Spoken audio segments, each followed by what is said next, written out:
Okie dokie, folkies. Oop, why is my mouse not working? Oh no.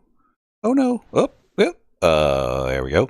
Hey, welcome back. This is Quibbling Ash 42. Hope you're having a spiffy day. Hey, I really appreciate you coming back to see me.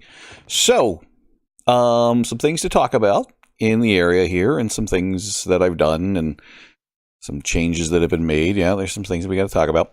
Yeah, see, look, there's a whole lot of nothing going on here. Wait, what was that you passed by over there? What is all this stuff? So we got a whole bunch of stuff going on, right? So as based on the title of the video that I'm thinking of, hopefully I put that in there. Otherwise, I'm going to sound like a babbling idiot. Doesn't this look nicer? Can you tell it's Christmas? It's actually the day after Christmas, Boxing Day, for my friends whose accent I won't insult anymore by trying to emulate. From the UK. Anyway, yeah, I'm thinking of this kind of as season 2 of this series, mostly because I've had to make some significant changes. As you've heard me whine and complain about Caden Live in the last couple episodes, just some weird stuff that I kept getting corrupted files and just some really weird things that I finally was like, I'm done fighting with the software. So I got a copy of Davinci Resolve and I installed that, and I've been using that to edit my videos. And honestly, I've gone from a video taking me 4 hours to edit to maybe now taking an hour.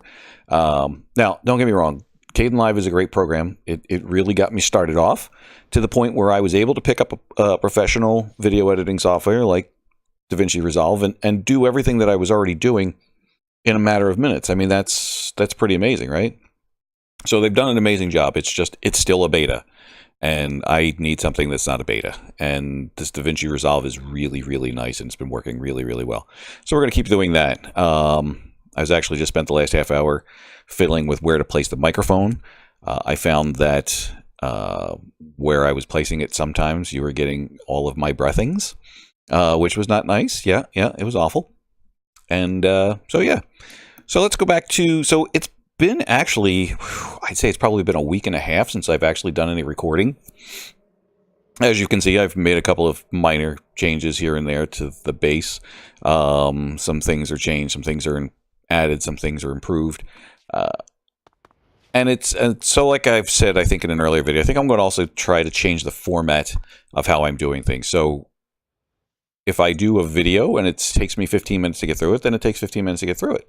If it takes me 25 minutes, then it takes me 25 minutes. And if it takes me 2 hours, well, then I break it up into smaller segments. Anyway, because that was probably not right. But yeah, I'm not gonna harp on how long the videos are or try to get to a certain length. I'm just gonna do what I need to do, right? So plus the smaller videos are nicer to edit, and I can get them out more frequently. That's the other problem, right? I haven't played Minecraft in like a week and a half. Like seriously sat down and played, because my rule has been that I only play if I'm going to be recording or if I'm building something for the show, and or for the channel, the show. Yeah. So because it was in my head that it's going to take me, I could play for half an hour, but then it's take 4 hours of editing to get that into a video. It was kind of tough. So now I don't have that burden on me, so I should be able to do, and again, if they're smaller videos, they'll be quicker to edit, and so forth. So, as you can see, I've got a clipboard. Got a couple things to talk about. I want to talk about the beginning of Thaumcraft, which, over here. AIM, which is Advanced Inventory Management. So I'm going to show you what that is right now, but we're not going to go into it. I just wanted to show you because there's a new platform, and in case you noticed it, I just wanted to tell you about it. And I'm actually kind of happy with how that one turned out. So, what else? Oh, the Evertired or Amulet. So that'll talk a little bit about Botania. Botania, as you saw, I upgraded a whole bunch of stuff. I kind of made this actually finally look impressive by giving it some depth and some increased who's-its. I don't know, some kind of word that has something to do with it being ominousor now. I may widen those out, but I have some ideas of what I want to build here to really kind of take it up a notch. So we'll see how that goes, and I know exactly how I think I'm going to do it. Nothing's really changed over here. Nothing's really changed over here. So here's the big thing, right? So we got two things over here, and we're going to cross off one thing off the list by talking about the Evertide Amulet. So if you watch the video where I put the floor into my bedroom with all the lava, I tried to use the Vulcanite amulet, which places lava. Well, take a look at this guy. This is the Aquatite. Press an invalid key. Oh, that's awesome. I've tried that. It just fires a... It just basically puts down a source block wherever you're pointing at. But this is the other one that I'm looking at right there. See, the second one acts as an infinite water bucket. Water bucket, ha. Okay, so let's see what happens. Click. Ah, yeah, baby. So we're going to leave that there. That makes life a whole lot easier. As I mentioned before, the endo flame generators were not generating enough mana for me, or not at least fast enough. That lava thing back there is going to have to probably be supplanted as well. That's not doing a hell of a good job. But it was also like right in the way, right? So it was this giant thing, and it was kind of distracting from my great big creation up there, and I didn't like that. So the only thing that should supersede that is the Botania platform that comes after it.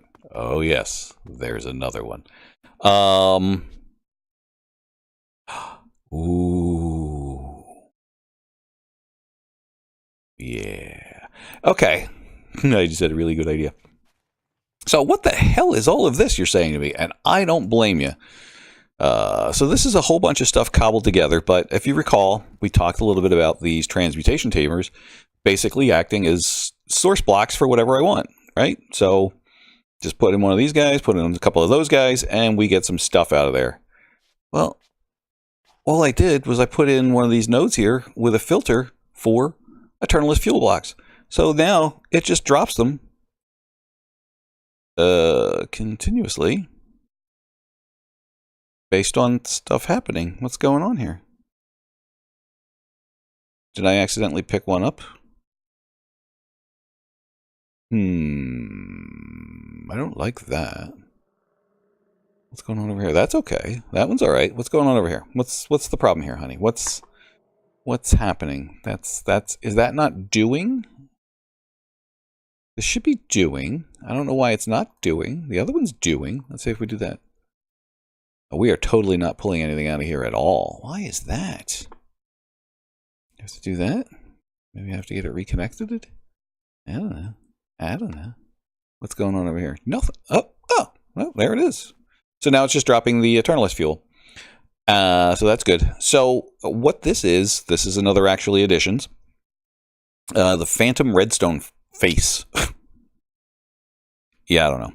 Well, these nodes can actually be controlled by redstone, and this was the easiest way that I found to have that pressure plate control that node up there. And now that I'm thinking about it, I probably could have like had it down over here. Okay, well, I'm not that smart. We've talked about that many a time. But that's okay, because this just gave me an opportunity to try this really cool little device.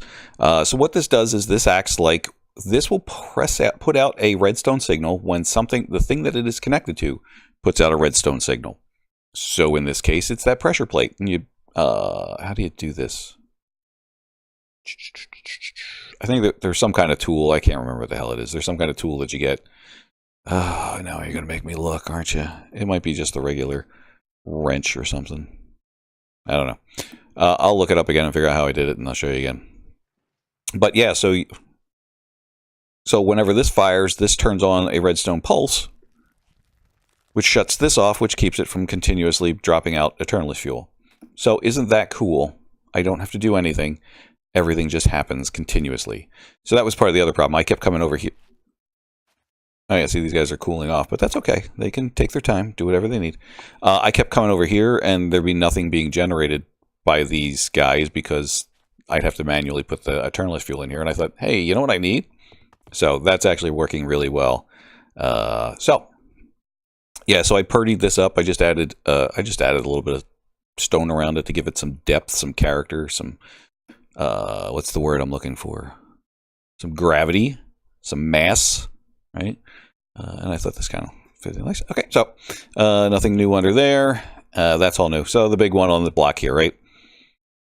I'm not seeing a significant.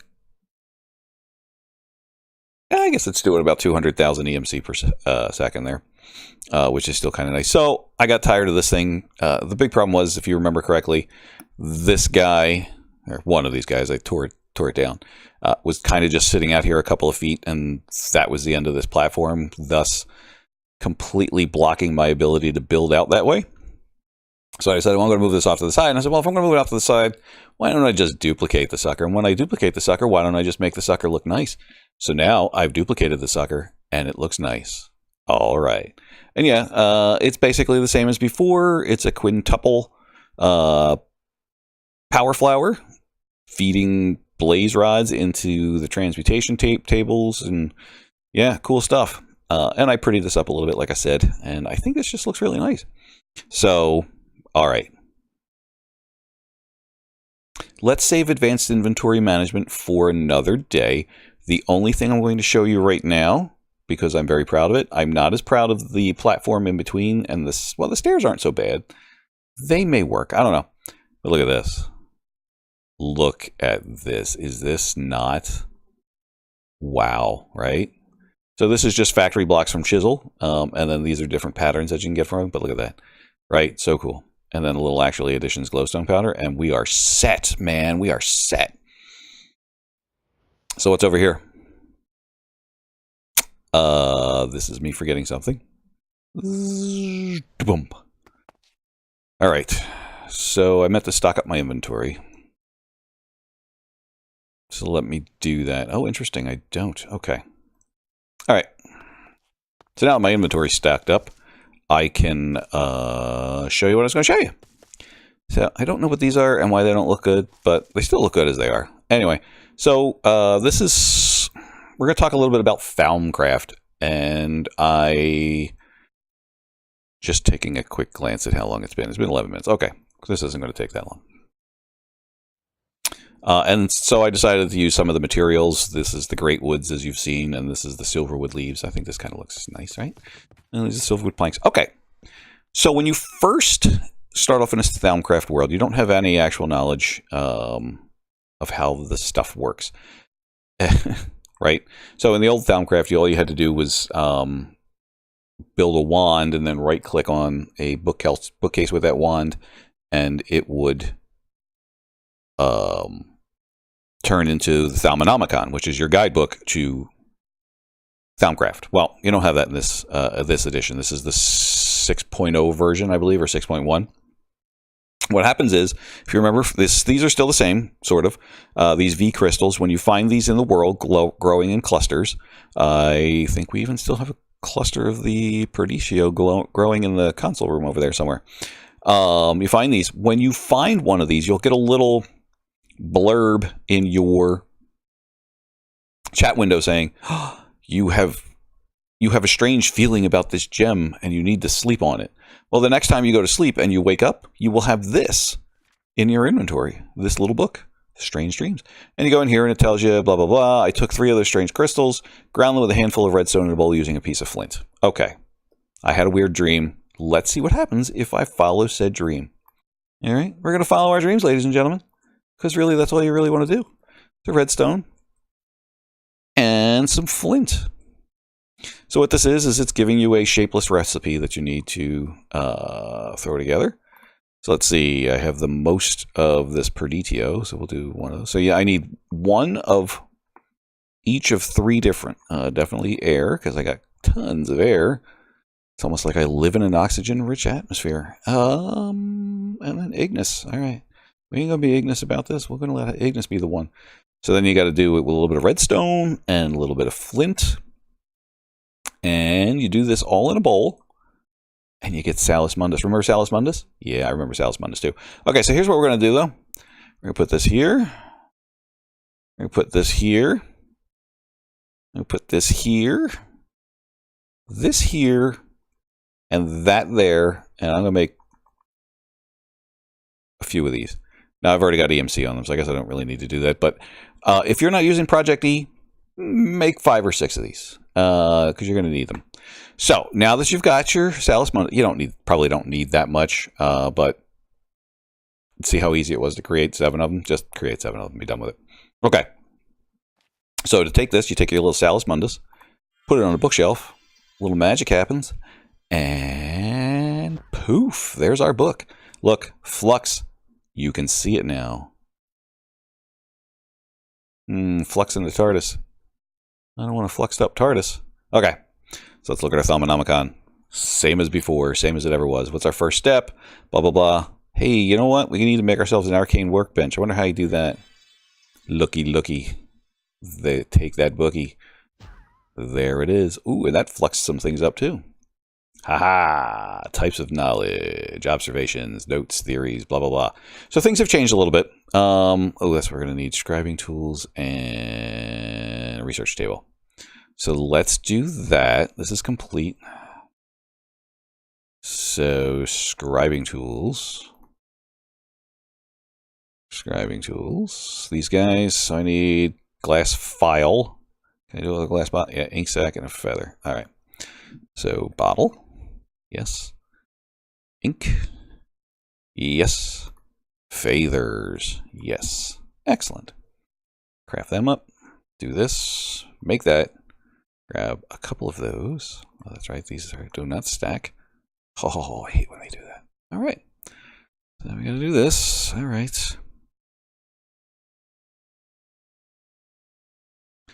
And I'll probably take out my having to reorganize my inventory because it sucks. Alrighty, so now we got our research table. Well, you dump it back in. So as before, you drop down your research table and you put your scribing tools on it, and you've got your research. So we're going to do that in the next episode because this is a bit of a pain in the butt. But you'll see how it works. It's a pain in the butt to figure out. But all right, so we've done that.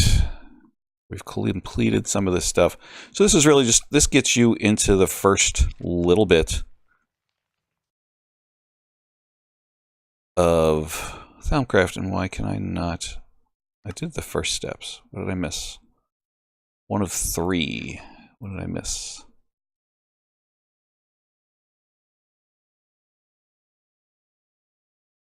I made some of this. Do I need to make more of this? Well, that's weird. Very weird indeed. All right, so I guess I'll pause and figure out why I can't get this to work. Okay, so we are back. And yeah, you just have to click that. And, oh, look at that. You get stuff. Okay. Yeah, I know. We've had our conversations. All right. So I really just wanted to get you the first couple of steps into here. The only other one that you need to do is... Oh, you can't do this till you get to it in the Thaumanomicon. That's excellent. So we'll go through the first couple of steps in the Thaumanomicon once we've got that done. I just kind of wanted to go over some of the changes that have been made, some of the changes that I made to the channel. Like I said, you should be updating more frequently.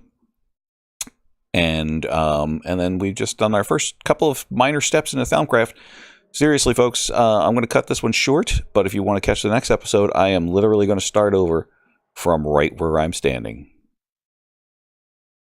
So, wherever I'm standing when I end the video. How's that? So, since this is going to be such a short video, this is Quibbling Ash 42. Calling it quits. See ya.